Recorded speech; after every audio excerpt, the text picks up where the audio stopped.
un joven de 19 años llamado Reggie Cole entró en una de las prisiones más fuertes de América, donde tuvo que enfrentarse al rey de esta prisión, apodado El Diablo. A pesar de los eventos violentos que ocurrieron a Reggie en su enfrentamiento contra el Diablo, esta confrontación finalmente condujo a algo feliz que nunca se esperó. Una historia con sucesos emocionantes y un final inesperado. Así que veamos los eventos de esta historia juntos. La historia de hoy es sobre Reggie Cole. Reggie era todavía un niño cuando su familia se mudó a Los Ángeles en 1985. Se mudaron a una zona peligrosa donde las tasas de criminalidad y la violencia aumentaban constantemente, y muchas pandillas operaban. Reggie era el hermano menor de 2 niños y 2 niñas. Tenía solo 10 años, y uno de sus hermanos mayores, Kenny, era el más joven, quien tenía 15 años, se unió a una de las pandillas violentas de esa área. Con el tiempo, comenzó a tener grandes problemas y la banda en la que estaba tuvo escaramuzas y conflictos armados violentos con otra banda. Un día, los miembros de la segunda banda, la banda hostil, lanzaron un ataque sorpresa contra la banda de Kenny.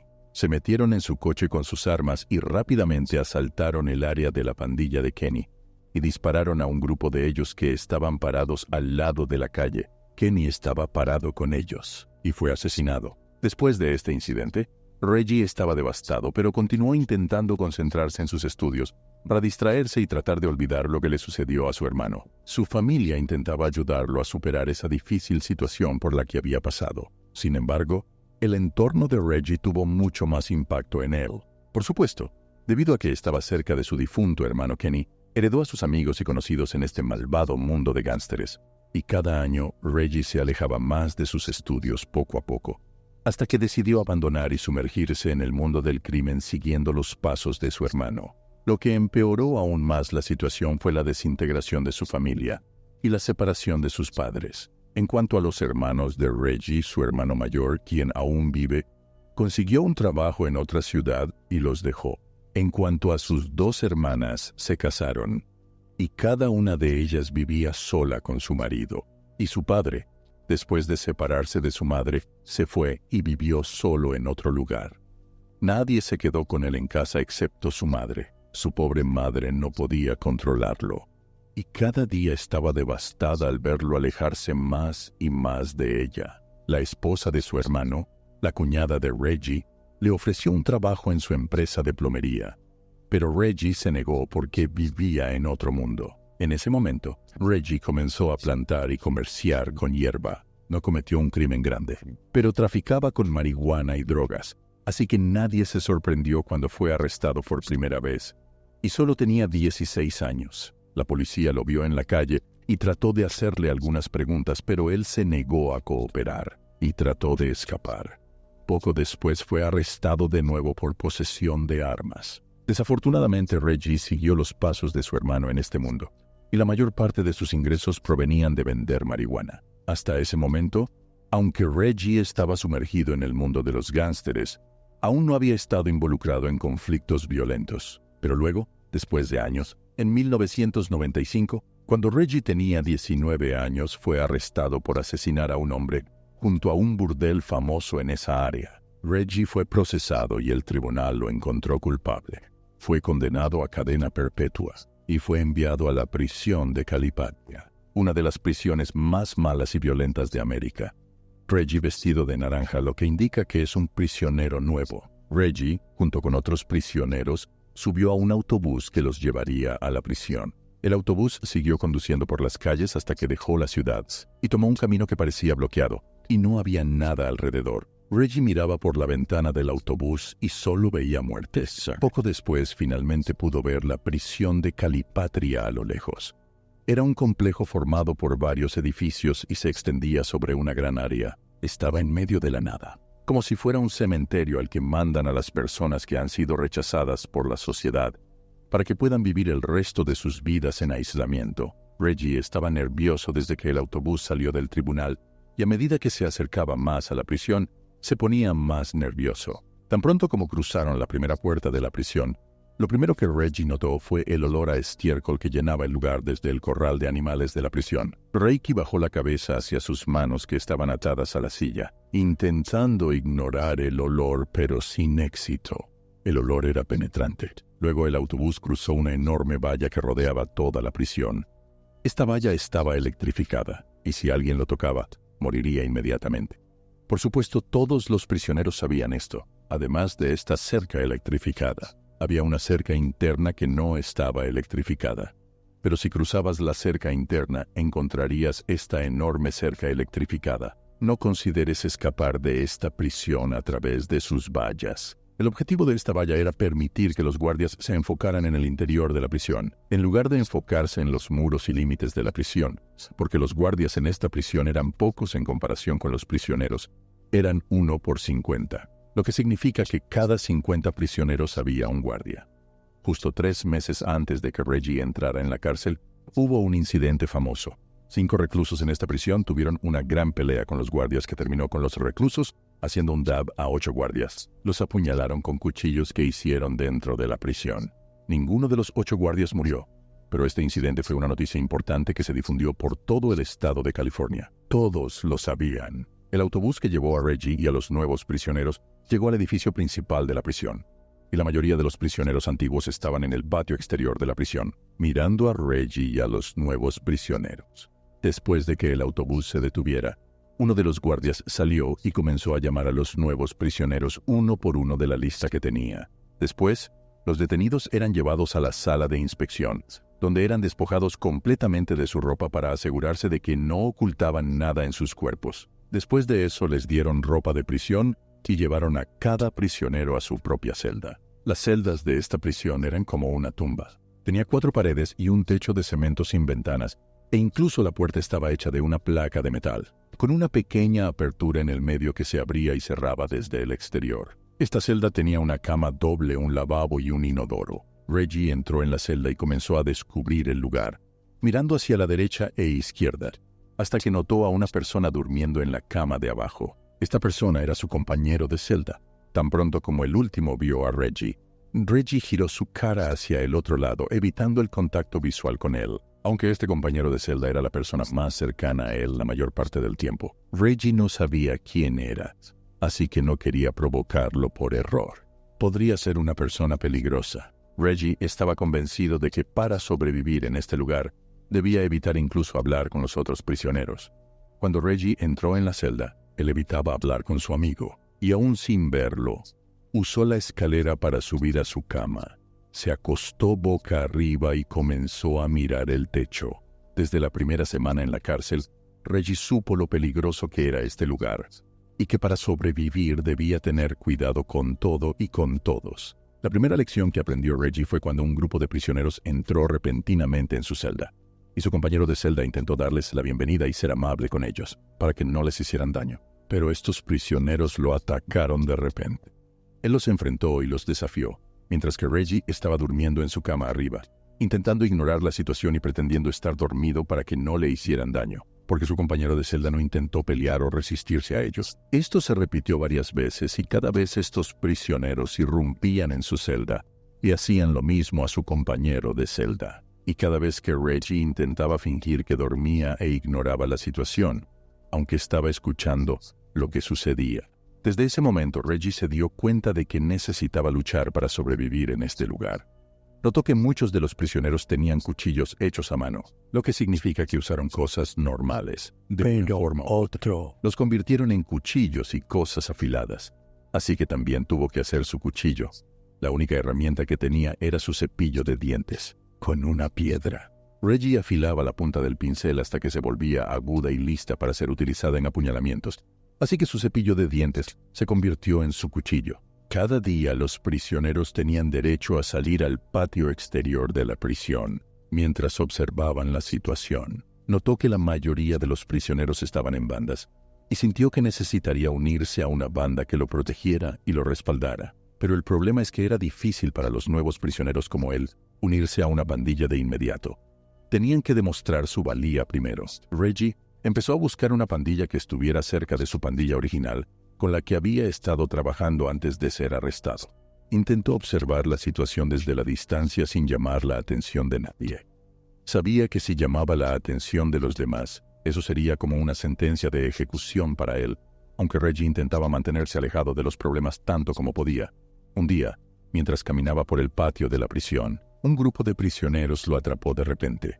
Era evidente que eran una pandilla, y el más grande de ellos, que parecía ser su líder, se acercó a él, agarró su cuello y lo fijó en la cerca que rodeaba el patio exterior. Reggie, mientras estaba apoyado en la valla, sintió que los ojos de todos los prisioneros estaban sobre él. Todos los prisioneros en el patio sabrían lo que pasó allí, y recordaba el tormento que su compañero de celda estaba sufriendo. Por lo tanto, se dio cuenta de que si no reaccionaba en ese momento, sufriría el mismo tormento que su compañero de celda. Todos lo verían como una presa fácil, así que tenía que resistir. Con un movimiento repentino en un abrir y cerrar de ojos, Reggie sacó su cepillo de dientes afilado y apuñaló al hombre grande en su cintura. La puñalada no tenía la intención de matarlo, porque si lo mataba, los guardias tomarían medidas severas contra él, e incluso podría ser condenado a muerte más tarde. El objetivo del Estado era hacer un golpe de intimidación y demostrarle a todos, un mensaje para todos, que Reggie no es una persona fácil que cualquiera se atreva a atacar. Después de la puñalada, la banda que lo atrapaba se dispersó, e incluso el hombre grande que lo sostenía se retiró para no recibir un segundo ataque. La resistencia de Reiki lo clasificó como una persona peligrosa y comenzó a ganarse una reputación entre los prisioneros. Después de este incidente había una banda llamada 49, que dio la bienvenida a Reggie para que se uniera a ellos. Y aquí, Reggie finalmente había alcanzado lo que buscaba, una pandilla a la que podría unirse y proteger su espalda, porque era la única manera de sobrevivir en este lugar. Finalmente, logró hacerse un lugar en medio de esta selva, a pesar del gran número de bandas dentro de la prisión de Calipatria. Todas estas bandas estaban bajo el control de un hombre que se posicionó como el rey de este lugar. El prisionero más violento y poderoso de esta prisión es un hombre muy grande llamado Eddie Clark, y lo apodaron el Diablo, lo que significa el diablo en español. Para el Diablo, la prisión no era solo su hogar, sino también su negocio. Hubo operaciones de contrabando de drogas y artículos prohibidos que sucedían constantemente dentro de esta prisión. Todas estas operaciones de contrabando. Bajo la administración del Diablo, él estableció un pequeño imperio de drogas para sí mismo dentro de la prisión. Todo el mundo en esta prisión le temía e intentaba evitar su maldad. Incluso los guardias confesaban su estatus e influencia sobre este lugar y le daban a ellos de mantener la calma y la paz. Dirías que todo esto está sucediendo y lo llamarías paz. Créeme, la situación podría haber sido mucho peor. Cada prisionero estaba en esta cárcel por un caso de asesinato o un caso muy violento, así que este lugar podía convertirse en un infierno en cualquier momento, y los guardias intentaban preservar la paz tanto como podían, y su indulgencia con el Diablo y otorgarle distinciones fue parte de las concesiones necesarias. Así, el Diablo tomó control total de la prisión y nadie se atrevió a enfrentarlo o a objetar, ni los prisioneros ni los guardias. En cuanto a Reiki, estaba cómodo con su nueva situación con su banda. Y no solo se sentía seguro, sino que incluso se sentía como un ser humano de nuevo. Podía salir con su pandilla a jugar baloncesto o sentarse en el patio a hablar con total seguridad. Tenía gente a su alrededor en la que confiaba, personas que sentía que lo respaldaban. Y al igual que todos los prisioneros, Reiki sabía que siempre debía evitar a el Diablo y nunca llamar su atención. Todos conocían la historia de el Diablo, quien, aunque solo tenía 34 años, pasó 20 de su vida en prisión. Aun cuando era un adolescente y entró en la prisión juvenil a los 13 años, agredió a otro adolescente. Lo golpeó hasta que murió. Desde joven era un salvaje. Después de cumplir 18 años y salir del reformatorio, regresó al mundo de las pandillas y no pasó mucho tiempo hasta que fue arrestado de nuevo, después de irrumpir en la casa de una anciana, agredirla y matarla. Y mató a su hijo, quien intentó defenderla frente a ella. Desde ese día estaba en prisión con una cadena perpetua. Esto significa que este salvaje merecía completamente su título. El problema era que el Diablo era temperamental y podía incluso volverse de repente contra sus seguidores más cercanos. Nadie estaba seguro con él. Y por supuesto, dado que era el rey en este lugar, siempre conseguía lo que quería. No importaba la situación. Durante los siguientes 2 años, Reggie llevó una vida relativamente tranquila en esta prisión. Se mantuvo alejado del diablo y no se metió en problemas ni se hizo enemigos. 4 años pasaron y todo estaba tranquilo. Durante estos 4 años, Reggie dedicó mucho de su esfuerzo y energía a ejercitarse y fortalecer su cuerpo y músculos. Así que se construyó un muy buen cuerpo. Su fuerza ha aumentado considerablemente. El adolescente demacrado que entró en esta prisión a los 19 años se ha convertido en un joven de 24 años con una estructura muscular fuerte. Afortunadamente para él, se concentró en fortalecer sus músculos y cuerpo durante estos últimos años, porque necesitará toda su fuerza para los eventos venideros. Con el tiempo, la situación del diablo ha empeorado. Se volvió adicto al alcohol y siempre estaba borracho. Y cuando se mezclan la violencia y la embriaguez, ellos le dará un resultado peor que cualquier cosa que puedas imaginar. Incluso lo cercano, solo una mirada equivocada de uno de ellos podría arruinarlo todo. El diablo lo golpeó, apuñálalo o incluso viólalo. La situación de este demonio salvaje se volvía más loca cada día. Y aunque Ray había logrado evitarlo durante los últimos 4 años, el destino lo llevaría a un enfrentamiento directo con él. Octubre del año 2000, el otro patio, y uno de ellos tomó una piedra y la lanzó a la espalda de uno de los guardias. Los guardias ordenaron de inmediato a todos los prisioneros en el patio que se acostaran en el suelo para registrarlos. Durante la búsqueda, uno de los guardias vio un cuchillo hecho a mano que usan los prisioneros tirado en el suelo. Quizás uno de los prisioneros lo arrojó antes de la búsqueda para que no descubrieran que lo tenía. Los guardias no sabían que el cuchillo pertenecía a el Diablo Salmi, quien era su asistente más cercano y persona de mayor confianza. El guardia levantó el cuchillo y preguntó a los prisioneros, ¿de quién es este cuchillo? Ninguno de los prisioneros dijo una palabra, aunque muchos de ellos sabían para quién era este cuchillo, porque si alguno de ellos hablaba, sería como si se hubiera condenado a muerte por sí mismo. Y todos sabían que el diablo iba a hacer algo para proteger a su asistente y amigo cercano. En ese momento, el diablo estaba tumbado en el suelo con los otros prisioneros.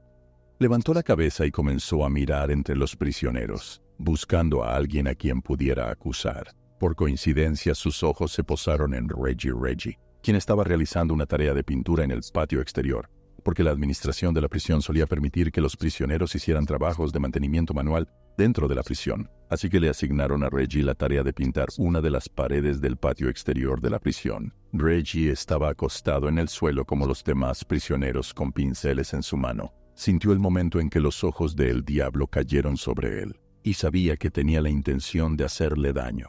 El diablo levantó la mano, señaló a Reggie y dijo a los guardias, Este es el dueño del cuchillo en los pocos segundos que siguieron. La mente de Reggie comenzó a imaginar el futuro y a hacer sus cálculos. Si agregaban un cargo por posesión de armas a su condena, esto no le afectaría porque ya estaba condenado a cadena perpetua. Nada sería cambiado. Pero lo que se vería afectado es su estatus y reputación entre los prisioneros, y tan pronto como se someta a la acusación que el diablo le impuso falsamente, todos lo verán como a una persona débil. Se convertiría en un blanco de nuevo, y los prisioneros restantes lo considerarían una presa fácil, y muchos de ellos se atreverían. En ese momento, Reggie sabía que, al igual que se enfrentó al preso gigante que intentó atacarlo en la primera semana, ahora debía enfrentarse al diablo de la prisión de Calipatria. Tan pronto como los guardias preguntaron a Reggie sobre el cuchillo, su respuesta fue, no es mío. Fue solo una frase corta y unas pocas palabras, pero cambiaría su vida para siempre. Y ahora Reggie se había convertido oficialmente en el enemigo declarado ante todos para el diablo. Todos quedaron impactados después de que esta frase saliera de la boca de Reggie. Incluso los guardias. Todos se preguntaban cómo se atrevió este loco a enfrentarse a el diablo.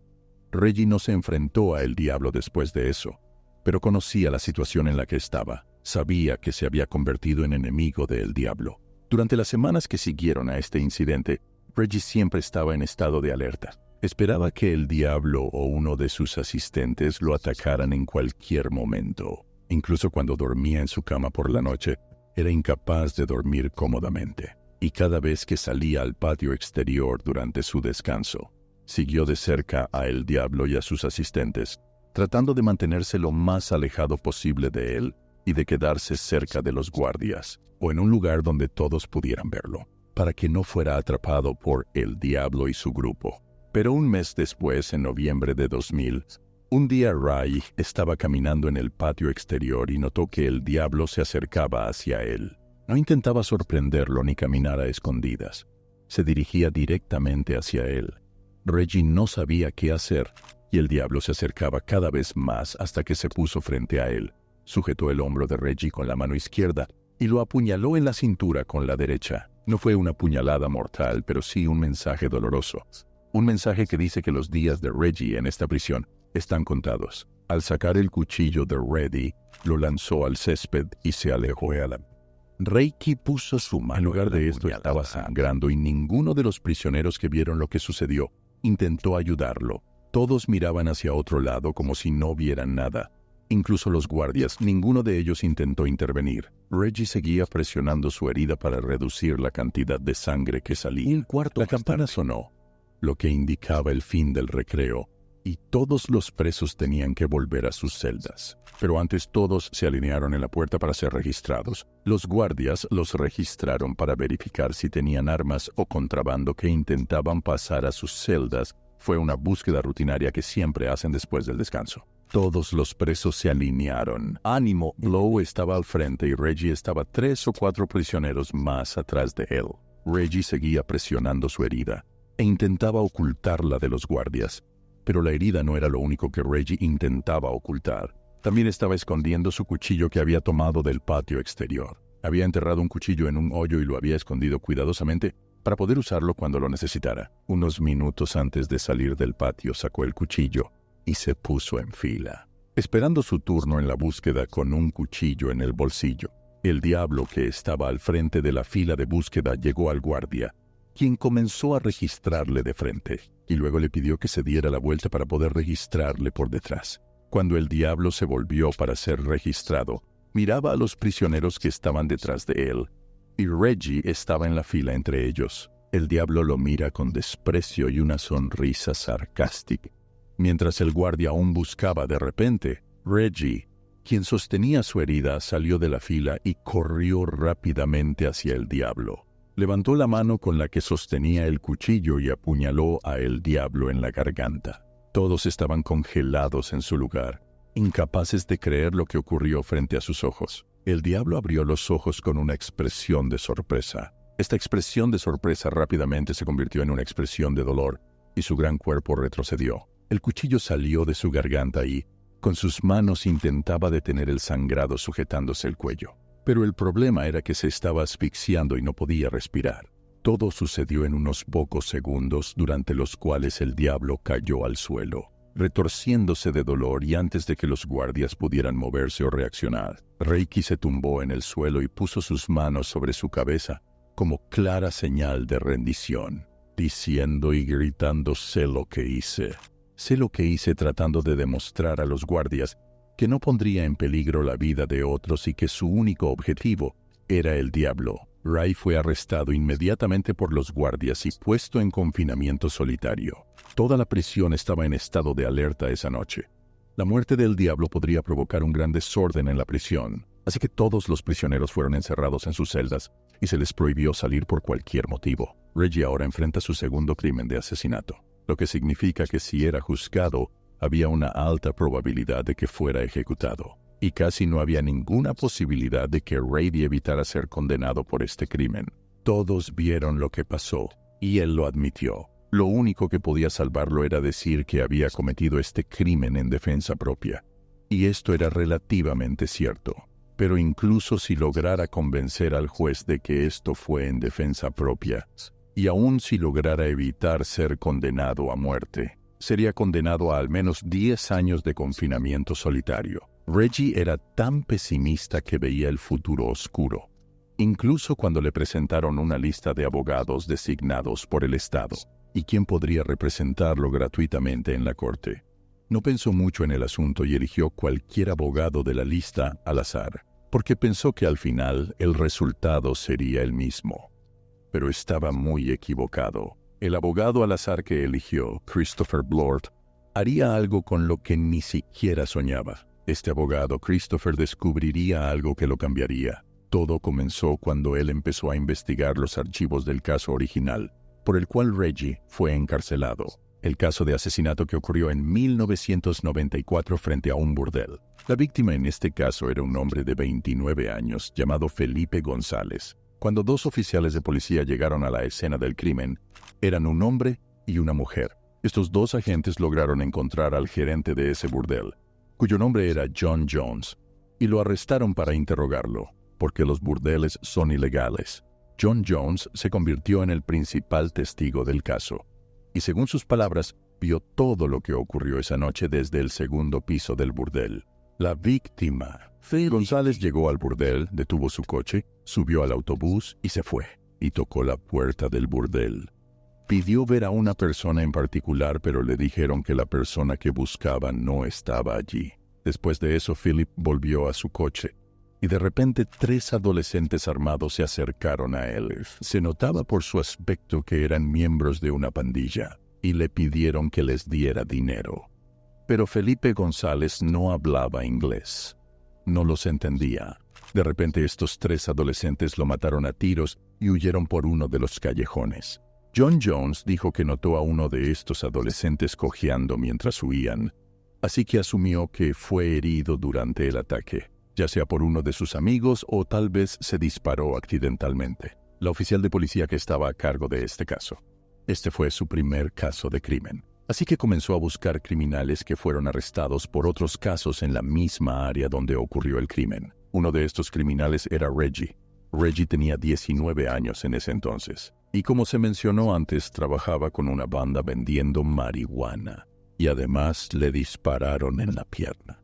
Coincidía con las descripciones que John había hecho de los adolescentes que asesinaron a Felipe González. Basándose en esto, Reggie fue acusado de asesinato y fue condenado y encarcelado. Al examinar los archivos de este caso, el abogado encontró muchas cosas que podrían eliminar la acusación contra Reggie. Imagina que le llevó 3 años demostrar que Reggie no tenía nada que ver con este crimen, el crimen por el cual fue enviado a prisión. Y un abogado demostró con evidencia científica que fue disparado desde un lugar alto porque el ángulo de entrada de las balas en su cuerpo era como si vinieran de arriba. Esto significa que es imposible que la persona que le disparó estuviera parada al mismo nivel que la calle donde fue baleado. Fue disparado. El disparo vino de una de las casas vecinas de un piso superior. Podría ser desde la ventana del gerente del burdel, John, que afirmó haber visto a los adolescentes disparando a Felipe González, lo que significa que quizás John sea el asesino. Además, no había huellas dactilares ni ADN en la escena del crimen, ni testigos que indicaran que Reggie era el criminal. Incluso John, el gerente del burdel, murió más tarde testimonio y dijo que le dijo a la policía lo que querían escuchar, a cambio de permitirle dirigir el burdel que es ilegal en América. Pero lo más grande de todas estas evidencias y lo que descubrió el abogado es que la herida en la pierna de Reggie, por la cual fue acusado, era una herida de bala, pero era una herida antigua. Reggie fue alcanzado por la bala cuando tenía 13 años. Significa que 5 años antes del crimen del que fue acusado, ya tenía esa herida. Y es seguro que cuando la policía vio esta herida supieron que era antigua y que Reggie ni siquiera cojeaba. Pero era evidente que este policía encargado del caso quería cerrarlo rápidamente. Este fue su primer caso de crimen, así que quería anotar una victoria en su historial lo más pronto posible. Vio que este pobre Reggie era miembro de una pandilla, así que simplemente lo acusó. Aunque Reggie insistió durante mucho tiempo en que era inocente, al final fue condenado por ello. Después de que Reggie fue encarcelado, pasó mucho tiempo en la biblioteca de la prisión consultando los libros de ley sobre los cargos falsos. Incluso durante su periodo en prisión, Reggie intentaba alejarse de la violencia y los problemas.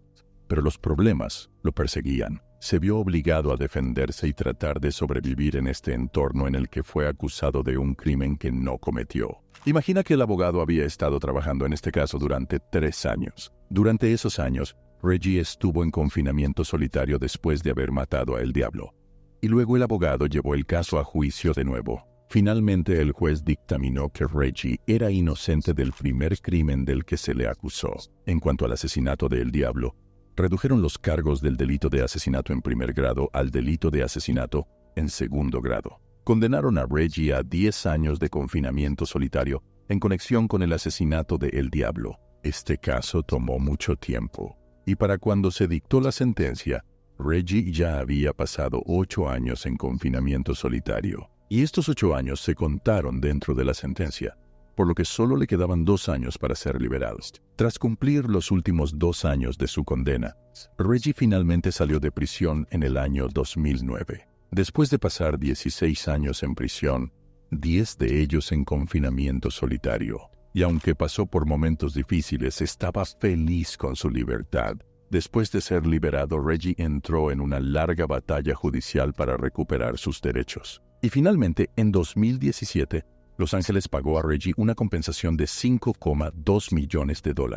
Por supuesto, estos millones no lo compensarán por lo que pasó mientras estuvo encarcelado, pero al menos le permitirán vivir cómodamente el resto de su vida, hablando financieramente. Hemos llegado al final de nuestra historia. No olvides darle me gusta y suscribirte. Gracias por ver. Nos vemos en el próximo video. Adiós.